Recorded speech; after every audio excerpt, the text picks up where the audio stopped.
बोलो जयकारा बोल मेरे श्री गुरु महाराज की जय। भाग्यशाली गुरुमुखों, सत्पुरुषों की संगति में आकर जिसकी सुरती गुरु ध्यान गुरु शब्द की कमाई करके सूक्ष्म बन उसके घट में आँखों के ऊपर त्रिकुटी और सतलोक वह अलग अगम अनामी लोगों की सैर करके जब अमृत का स्रोत बन जाती है तो उसके हृदय रूपी सूखे खेत को हरा भरा कर देती है।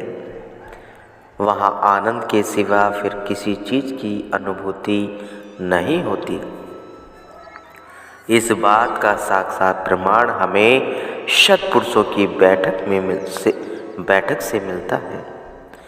जब हम सद्गुरु के चरणों में बैठे होते हैं तो हमारे मन की दशा कितनी बदल जाती है।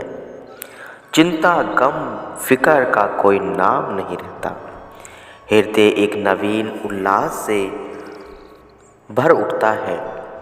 इससे यह सिद्ध हो जाता है कि पूरे सद्गुरु की मुजस्सिम मूरत अलौकिक आनंद से परिपूर्ण होती है और उसमें से दिव्य आनंद की धाराएं निकलकर हमारे हृदय में प्रवेश करती है, जो हमारी श्रुति को विकारों की गंदगी से निकालकर निर्मल व स्वच्छ बना देती है। जितना भजन ध्यान में चित्त लगेगा उतना ही सुरती पाक पवित्र होती चली जाएगी। परम संत श्री कबीर साहिब जी ने भी सत्संग की आवश्यकता जतलाते हुए फरमाते हैं, चलन चलन सब कोई कहे मोहि आदेशा और साहिब से परिचय नहीं पहुँचेंगे कहीं दूर। फरमाते हैं कि हर कोई कहता है कि चलो, लेकिन सत्पुरुषों की रहनुमाई के बिना कहाँ पहुँचोगे। यह कोई बिरले ही सोचती हैं। चलते तो वे वही हैं जिनकी रहनुमाई मन करता है, पर वे वहाँ पहुँचते हैं जहाँ दुख और कलेश के अतिरिक्त कुछ हाथ पल्ले नहीं आता। उनकी सुरती दुश्मनों के चंगुल में फंसकर कैद हो जाती है। जैसे खारे पानी के चश्मे से मीठा पानी नहीं मिलता, वैसे ही मन की रहबरी में सच्चा सुख और आनंद नहीं मिलता। जैसे जल तो सारी धरती में है, मगर जहाँ कुआं खुदा हुआ है इंसान की प्यास वहीं बुझती है। ऐसे ही रूहानी प्यास अपने भीतर जाने से बुझती है।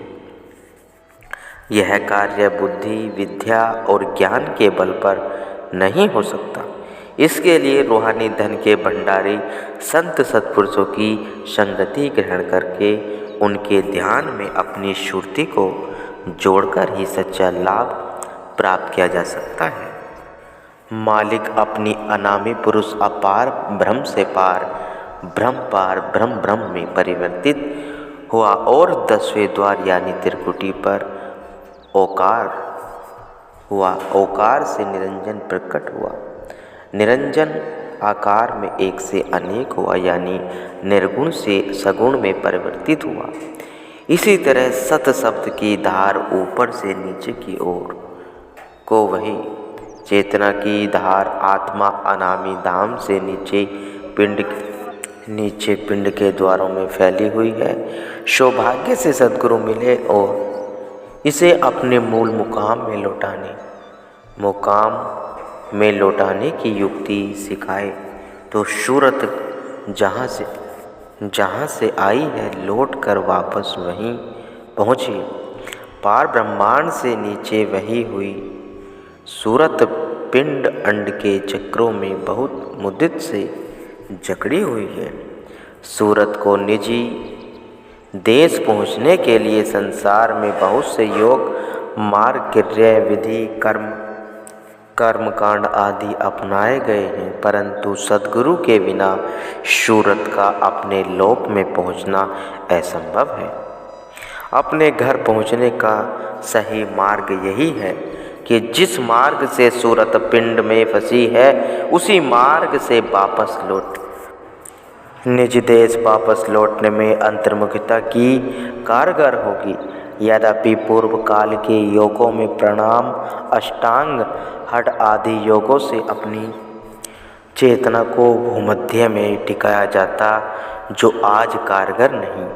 आज संतों ने पिंड के चक्रों में उलझाने को साफ इनकार कर दिया और नेत्रों से ऊपर 10वें द्वार में अपनी तवज्जो समेटने की सलाह दी। यहाँ निम्न पद्यांश द्वारा अपने पाठकों की जानकारी के लिए पिंड के चक्रों का जिक्र किया जा रहा है।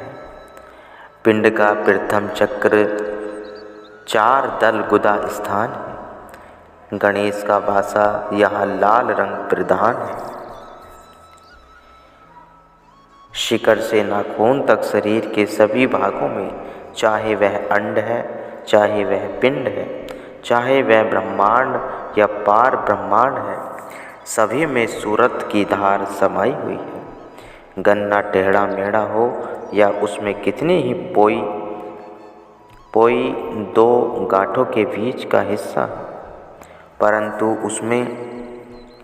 उसमें रस का एक ही समाया हुआ है। रस एक ही समाया हुआ शरीर में कितने ही द्वार, चक्र या पिंड है, परंतु सूरत सब में समाई हुई है। 2 पटों के मध्य बहने वाला जल नदी या नहर कहा जाता है। नदी के जल की लहर नदी ही है। नदी और लहर अलग अलग नहीं है। वायु के वेग से जल में लहर उठती है तो भी वह जल है, और वायु का वेग शांत हो जाए, लहर मिट जाए तो भी वह जल है। लहर कह देने से जल नहीं खो जाता और नदी कह देने से जल नहीं खो जाता। जल में लहर गुप्त है और लहर में जल गुप्त है। इसी तरह शब्द में सूरत गुप्त है और सूरत में शब्द गुप्त है, अर्थात जीव में ब्रह्म गुप्त है और ब्रह्म में जीव गुप्त है।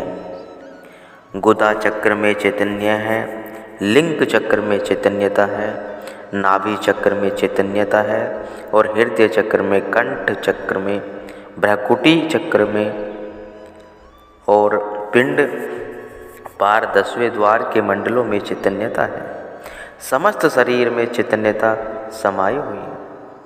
आँखों में रोशनी तो तमाम दृश्य रोशन हो जाते हैं। आँखों में रोशनी नहीं है तो तमाम दृश्य अंधेरे में खो जाते हैं। अंधेरा होने का मतलब है दृश्य होते हुए भी दिखाई नहीं देते। दिखाई न देने का मतलब यही नहीं हो जाता कि दृश्य नहीं, अर्थात दृश्य गुप्त हो गया है।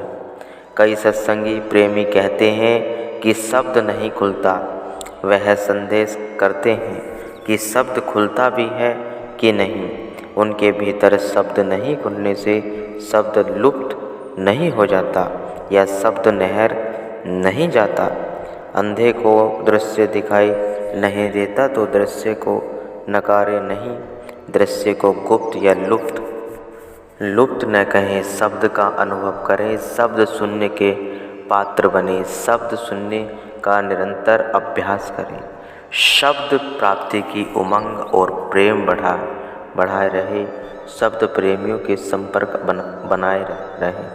सद्गुरु पर अनन्य भाव से श्रद्धा बनाए रहे। शब्द स्वामी को प्रियासी वही सूरत हो सकती है जिसका सिर धरती पर कदम गगन में 14 लोक फेरी, अर्थात जिस सूरत के पिंड पृथ्वी पर रहते हुए 10वें द्वार गगन तक पहुँच तो सूरत की गगन तक तब भी होती जब वह गगन से पिंड तक बहती है। सूरत की धार तो समस्त शरीर में ऊपर से नीचे तक वही है, परंतु मन इंद्रियों और विषयों का संग करते करते ऊपर से वे वर हो जाती है, ऊपर से वे खबर हो जाती है। यही ढंग हो गया है कि जैसे कोई हंस अपने सरोवर को भूलकर किसी बगुले के संग तैलिया में रहने लगे हो। सूरत रूपी हंस मन रूपी बगुला का संग करके पिंड रूपी तैलिया पर रहने लगी और अपने मूल देश सरोवर को भूले हुए।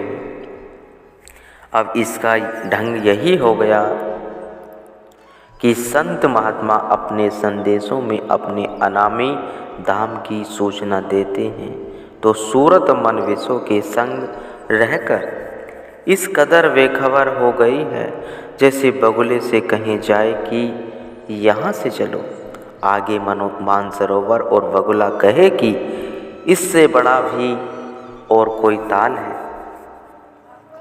मनुष्य को सौभाग्य से शब्द भेदी सद्गुरु मिलते हैं। सद्गुरु मिले जाने पर अंदर का भेद मिलता है। जो अपने से बाहर दौड़ रहे हैं उन्हें अपने भीतर की क्या खबर। कहा जाता है कि अपने भीतर से ही तो बाहर को दौड़ रहे, भीतर कुछ नहीं देखा तो बाहर दौड़ रहे। यही सही नहीं है। वह भीतर पहुँचे ही नहीं।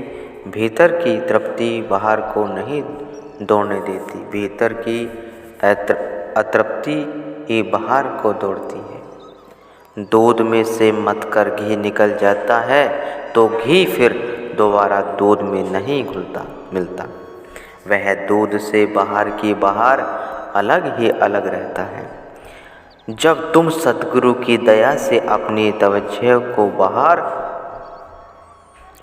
बाहर से मोड़कर अंतरिक्ष शब्द और ज्योति से जोड़ देते हो तो फिर तुम बाहर के कर्म कांडों में नहीं उलझोगे।